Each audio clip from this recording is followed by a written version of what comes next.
Sir ಏನಾಗಿದೆ ಅಂದರೆ ಇವಾಗ ಚಿತ್ರರಂಗದ ಬಂದವರು ಚಿಕ್ಕವನು ಸ್ಟಾರ್ ದೊಡ್ಡವನು ಸ್ಟಾರ್, ಆದರೆ ಎರಡನೇ ಮಾತಿಲ್ಲ. ಇವತ್ತು ಬಾಕ್ಸ್ ಆಫೀಸು ಕಲೆಕ್ಷನ್ ಸುಲ್ತಾನ್ ಅಂತ ದರ್ಶನ್ಗೆ ಯಾಕೆ ಹೇಳ್ತಾರೆ? Mass audience. ದರ್ಶನ್ ಅಂತಾರೆ ನನ್ನ ಕರ್ನಾಟಕ ಸಾಕು, ನನ್ನ ಮನೆ ನನ್ನ ಕರ್ನಾಟಕ.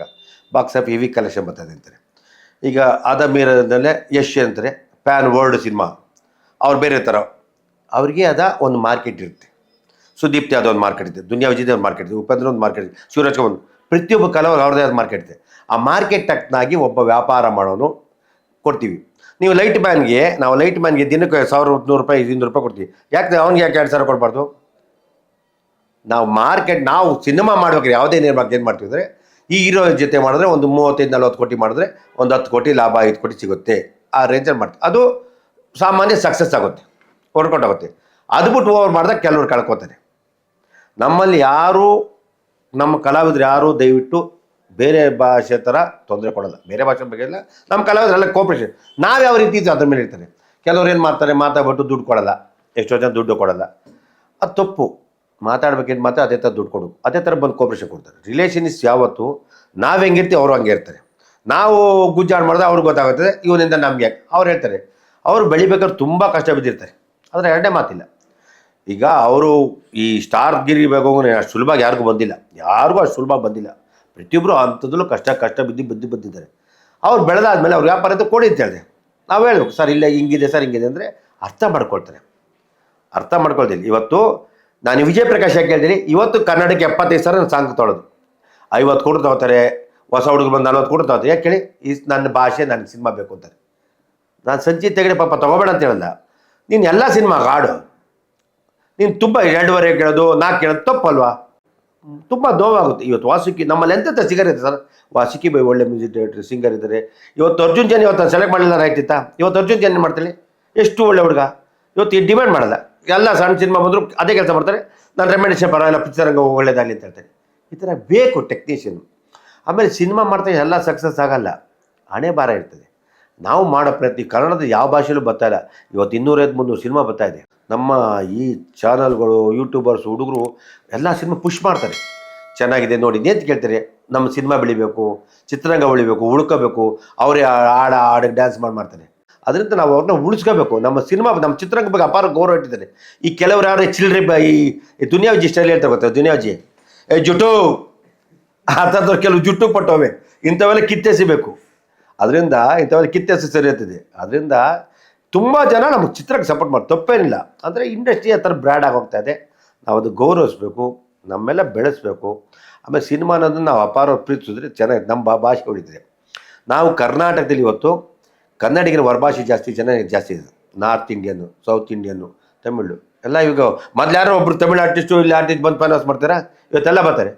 ವ್ಯಾಪಾರ ಅನ್ನೋದಿದೆ, ತಪ್ಪೇನಿಲ್ಲ. ನಾವು ಯಾರು ಬರಿಬೇಡಿ ಅಂತ ಹೇಳಲ್ಲ, ನಾವು ಯಾರು ಭಾಷೆ ಭೇದ ಮಾಡಿಲ್ಲ, ತುಂಬ ಫ್ರೀಡಮ್ ಕೊಟ್ಟಿದ್ದೀವಿ.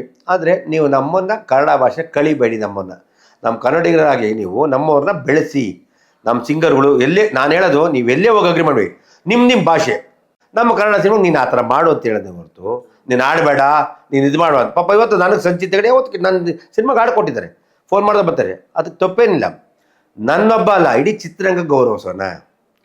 ನಾನು ಯಾರಿಗೂ ಹರ್ಟ್ ಮಾಡಲ್ಲ. ಯಾಕೆಂದರೆ ಸಿನಿಮಾ ನಾವು ಪ್ರೀತಿ ಸರ್. ಇವತ್ತು ನಾನು ಈ ಒಂದೊಂದು ಸಿನಿಮಾಗೂ 6-8 ಕೋಟಿ ಸಾಲ ತಂದಾಕ್ತೀವಿ ಅಂದರೆ, ಅದೇ ಸಿನಿಮಾ ತೊಗೊಂಡು ಲ್ಯಾಂಡ್ಗೆ ಹಾಕಿ ಆ ಭೂಮಿ ತಾಯಿ ಲೈಫಲ್ಲಿ ಮೋಸ ಮಾಡಲ್ಲ.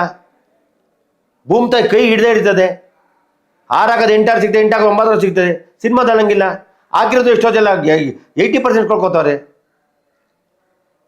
ಸಂಚಿತ್ 2.5 ಲಕ್ಷ ಕೊಡೋಕೆ ಅವ್ನು ಗೊತ್ತೈತೆ ಅವ್ನಿಗೆ ಏನು ಅಂತ ಸಿನಿಮಾನದು. ಓನ್ಲಿ ಸಂಚಿತ್ ತೆಗಡೆ ಬರಲ್ಲ, ಒಟ್ಟಾರೆ ಸಿನಿಮಾ ಬಡ್ಜೆಟ್ ಎಲ್ಲ ಉಳಿಸಿದ್ರೆ ಹನಿ ಕೂಡಿದ್ರೆ ಅಲ್ಲ. ಇವತ್ತು 200, 300 ಸಿನಿಮಾದಲ್ಲಿ 10% ಗೆಲ್ತಾ ಇದ್ದೀವಿ. 10%, 7%, 8% ಬಂದಿದೆ. 7%, 6% ಬಂದಿದೆ. ಇವತ್ತು ಪ್ರೊಡ್ಯೂಸರ್ ಇಲ್ಲೇ ಸಾಲ ಮಾಡ್ತಾರೆ. ಈಗ ಹೋಗೋದಷ್ಟು ಇಂಥದ್ದು ಏನು ಮಾಡ್ತೀರಾ? ಬೇರೆ ಭಾಷೆ ಸಿನಿಮಾ ಮನಪಲ್ಲಿ ಆಗ್ತದೆ. ಇವತ್ತು ಪುಷ್ಪ ಅನ್ನೋ ಸಿನಿಮಾ ನಾನು ಹೇಳ್ತೀವಿ, ಉದಾಹರಣೆಗೆ ಅದು ಪುಷ್ಪ ಅನ್ನೋ ಸಿನಿಮಾ ತೆಲುಗು ಬಂತು, ಕನ್ನಡ ಬಂತು, ಹಿಂದಿ ಬಂತು, ತಮಿಳು ಬಂತು. ಇಲ್ಲಿರೋರೆಲ್ಲ ಏನು ಮಾಡಿದ್ರು, ಕಂಪಲ್ಸ್ ವ್ಯಾಪಾರ. ಅವ್ರು ಬೇಕು ಅವರೆಲ್ಲ ಅದಾಗೋರು. ಕನ್ನಡ ಸಿನಿಮಾ ಎಷ್ಟು ಲಾಸ್ ಆಯ್ತು ಗೊತ್ತಾ? ಇದು ಯಾರು ಹೇಳ್ತಾರೆ? ಇದು ಯಾರಿಗಾರು ಗೊತ್ತಾ? ಡಬ್ಬಿಂಗ್ ಬಂತು ಬಿಟ್ಟಿದ್ಯೆ, ಹಿಂದಿಲಿ ಬಂತು, ಕನ್ನಡದಲ್ಲಿ ಬಂತು, ತಮಿಳಲ್ಲಿ ಬಂತು, ತೆಲುಗಲ್ಲಿ ಬಂತು. 5 ಭಾಷೆ ಸಿನಿಮಾ ಬಂದಲ್ಲಿ ಕನ್ನಡ ಸಿನಿಮೆಯಲ್ಲಿ ಅವಾಗ ಏನಂತೆ ತೆಲುಗು ಅಂತ ಕನ್ನಡ ಆಗ್ತಾರೆ, ಬೇರೆ ಕನ್ನಡ ಸಿನಿಮೆಲಿ ಬಿಡ್ತು 4 ವಾರ ಮುಂಡೆ ಮುಚ್ಕೊಡೋದ್ರಾ? ಅರ್ಥ ಮಾಡ್ಕೋಬೇಕು. ನಮ್ಮ ಕನ್ನಡ ಸ್ವಾಭಿಮಾನ ಇಲ್ವಾ?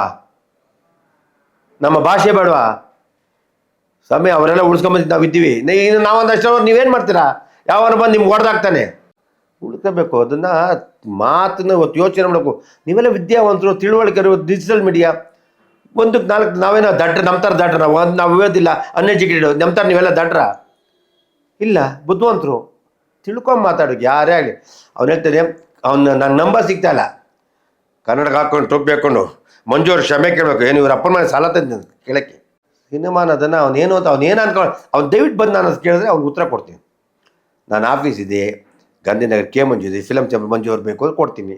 ಯಾಕಪ್ಪ ಅಂತ ಕೇಳಿದಾಗ ಹೇಳ್ತೀನಿ, ಅಭಿಮಾನಿ ಅಂತೆ ಅವನ ಅಸೋಸಿಯೇಷನ್ ಏನಂತೆ, ಬಂದು ಕೇಳಬೇಕು. ಕೇಳಿದ್ರೆ ಹೇಳ್ತೀನಿ. ಇವತ್ತು ಸರ್ ನಮ್ಮವರು ಸರ್ ನಮ್ಮಲ್ಲಿ ಸಿಂಗರ್ಗಳು ನಮ್ಮ ಕನ್ನಡ ಆಡಬಿಟ್ರೆ ನಾವು ಯಾವ ಬಾಂಬೆಗೆ ಹೋಗಲ್ಲ, ಯಾವನಿಗೆ ಹೋಗಲ್ಲ. ಇವ್ರು ಹಿಂಗೆ ಮಾಡೋದಕ್ಕೆಲ್ಲ ನಮ್ಮವ್ರು ಬಾಂಬೆಗೆ ಹೋಗ್ತಾರೆ, ಇನ್ನೊಬ್ಬ ಅರ್ಜಿತ್ಗೆ ಹೋಗ್ತಾರೆ, ಸೋನಿಗೆ ಹೋಗ್ತಾರೆ. ಇವತ್ತು ವಾಸುದೇವಿ ನಮ್ಮ ಸಿಂಗರ್ ಇಲ್ವಾ, ನಮ್ಮ ರಘು ದೀಕ್ಷಿತ್ ಇಲ್ವಾ, ಸತ್ಯತ್ ಇವರೆಲ್ಲ ಕನ್ನಡ ಆಡಿದ್ರೆ ಯಾರು ಹೋಗಲ್ಲ ಸರ್. ನಮ್ಮ ಹೀರೋಗಳು ಏನು ಹೇಳಲ್ಲ, ನೀವು ಹೋಗಿ ದೊಡ್ಡ ತೋರಿಸಿ ಮ್ಯೂಸಿಕ್ ಈ ಕ್ಯಾಸೆಟ್ ಕಂಪ್ನಿಯವ್ರು ಹೇಳ್ತಾರೆ ಬೇಡ, ಒಂದು 10 ಲಕ್ಷ ಕಮ್ಮಿನೇ ಬರಲಿ ಬಿಡಿ. ಹೊಸ ಹುಡುಗರಿಗೆ ಆಡಿಯೋಗಳು 2 ಲಕ್ಷ ಬರಲ್ಲ, 2 ಲಕ್ಷ 3 ಲಕ್ಷ ಕೊಡಲ್ಲ. ಒಂದೊಂದು ಆಡಿಗೆ ಒಂದು ಸಿನಿಮಾ ಆಡ್ ಮಾಡೋಕ್ಕೆ 25-30 ಲಕ್ಷ ಖರ್ಚಾಗುತ್ತೆ. 2 ಲಕ್ಷ ಬರ್ತದೆ ಪಾಪ, ಅವ್ನು ಎಲ್ಲೋಗ್ತಾನೆ? ಸ್ಟಾರ್ಗಳಿಗೆ ಬರ್ತದೆ ಬಿಡಿ, ಕೋಟ್ಯಾಂತರ ರೂಪಾಯಿ ಕೊಡ್ತಾರೆ. ಸ್ಟಾರ್ ಎಷ್ಟು ಸಿನಿಮಾ ಮಾಡ್ತಾರೆ? ಒಂದು 5-6 ಜನ ಸ್ಟಾರ್ ಮಾಡ್ತಾರೆ, 5 ವರ್ಷಕ್ಕೆ ಬರ್ತದೆ. ಇನ್ನು 290 ಸಿನಿಮಾ ಎಲ್ಲಿ ಬರ್ತದೆ? ತಿಳ್ಕೋಬೇಕು ಏನಿದೆ ಇಂಡಸ್ಟ್ರಿ, ಅದರಿಂದ ಏನಿದೆ, ಅದು ಹಿನ್ನೆಲೆ ಏನಿದೆ ತಿಳ್ಕೊಳ್ಳೋದ್ರೆ ಮಾತಾಡಬಾರ್ದು ಯಾರಾಗಲಿ.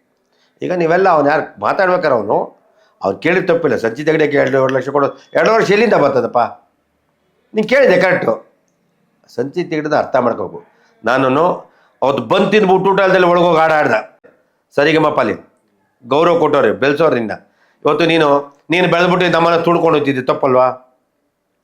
ಈಗ ನಾನು ಅವಾಗ 1-2 ಸಿನಿಮಾ ದುಡ್ಡು ಮಾಡಿ ನಾನು ಯಾಕೆ ಚಿತ್ರ ಬರ್ಬೇಕಾಯ್ತು? ಬೇರೆ ಕಡೆ ಹೋಗೋದಿತ್ತಲ್ಲ, ಇಲ್ಲೇ ಕಳಿತೀವಿ, ಇಲ್ಲೇ ಉಳಿದಿ ಅಂತ ಕೂತ್ಕೊಂಡಿದ್ದೀವಿ. ನಮ್ಮನ್ನು ಜನ ಯಾವತ್ತೂ ಕೈ ಬಿಡಲ್ಲ, ಪ್ರೀತಿಸ್ತಾರೆ, ಗೌರವಿಸ್ತಾರೆ. ನಮ್ಮ ತಪ್ಪಾದಾಗ ತಿತ್ತಾರೆ ನಿಜವಾಗ್ಲೂ. ಈಗ ಅದಕ್ಕೆ ಯಾವತ್ತೂ ನಾವು ಯಾರಿಗೂ ಹಗುರವಾಗಿ ಮಾತಾಡಬಾರ್ದು. ನೇನೇ ಆಗಲಿ ನಾನೇ ಆಗಲಿ ಇನ್ನೊಬ್ಬರಿಗೆ ಚೆನ್ನಾಗಿ. ಈಗ ಮೊದಲೇನೆ ಅಂತಾರೆ, ನೀವು ಆರೋಗ್ಯವಾಗಿದ್ದೀರಾ, ನಿಮ್ಮ ಆರೋಗ್ಯ ತಿಳಿಸಿ, ನಾವು ಆರೋಗ್ಯ ಚೆನ್ನಾಗಿದೆ, ಅದನ್ನು ಕಲ್ತ್ಕೋಬೇಕು. ಹಾಯ್ ನಮಸ್ಕಾರ, ನಾನು ನಿಮ್ಮ ಧರ್ಮ ಕೀರ್ತಿರಾಜ್. ಡೈಲಿ ಮಾಧ್ಯಮ ಪ್ರತಿಯೊಬ್ಬರನ್ನು ದಯವಿಟ್ಟು ಸಪೋರ್ಟ್ ಮಾಡಿ. ನನಗೊಂದು ಖುಷಿ ಏನಂದರೆ, ನನಗೆ ತುಂಬ ಪರಿಚಯ ಇರೋರು ಅಶೋಕ್ ಅವರು. ಸೊ ನನಗೆ ಒಂದು ಸಿನಿಮಾ ರಂಗದಲ್ಲಿ ನಾನು ಕಾಲಿಟ್ಟಾಗಿಂದ ಇವತ್ತಿನವರೆಗೂ ನಾನು ತುಂಬ ಸಪೋರ್ಟ್ ಮಾಡಿದ್ದಾರೆ. ಏನೇ ಒಂದು ಹಿಟ್ ಆಗಿರ್ಬೋದು, ಫ್ಲಾಕ್, ಪ್ರತಿಯೊಂದು ಹಂತದಲ್ಲೂ ನನ್ನ ಜೊತೆ ಇದ್ದಾರೆ. ಸೊ ಇವತ್ತು ಬಿಗ್ ಬಾಸ್ ಮನೆಯಿಂದ ಬಂದ ಮೇಲೆ ತುಂಬ ಪ್ರೀತಿಯಿಂದ ನಾನೊಂದು ಇಂಟರ್ವ್ಯೂ ತೊಗೊಂಡಿದ್ದಾರೆ. ಇವರೆಲ್ಲ ಬಂದು ಯೂಟ್ಯೂಬ್ ಚಾನಲ್ಸಲ್ಲಿ ಎಲ್ಲೂ ಇರಲಿಲ್ಲ, ಬಟ್ ಇವರು ಪತ್ರಿಕಾ ಮತ್ತು ಮಾಧ್ಯಮದಲ್ಲಿ ಇದ್ದಿದ್ದವರು. ಸೊ ಇವರು ಇದನ್ನು ಸ್ಟಾರ್ಟ್ ಮಾಡಿದ್ದಾರೆ. ಸೊ ನಿಮ್ಮ ಸಪೋರ್ಟು, ನಿಮ್ಮ ಆಶೀರ್ವಾದ ಸದಾ ಇರಲಿ. And very proud of them. ಯಾಕಂದರೆ ಅವ್ರ ಪ್ರೊಫೆಷನ್ನ ಏನಿದೆಯೋ ಅದನ್ನೇ ಕಂಟಿನ್ಯೂ ಮಾಡಿ ಇದರಲ್ಲೂ ಒಂದು ಸಾಧನೆ ಮಾಡಬೇಕಂತಿದ್ರೆ. ಸೊ ನಿಮ್ಮ ಆಶೀರ್ವಾದ, ಸಪೋರ್ಟ್ ಸದಾ ಇರಲಿ ಅಂತ ಕೇಳ್ಕೊತೀನಿ. Thank you.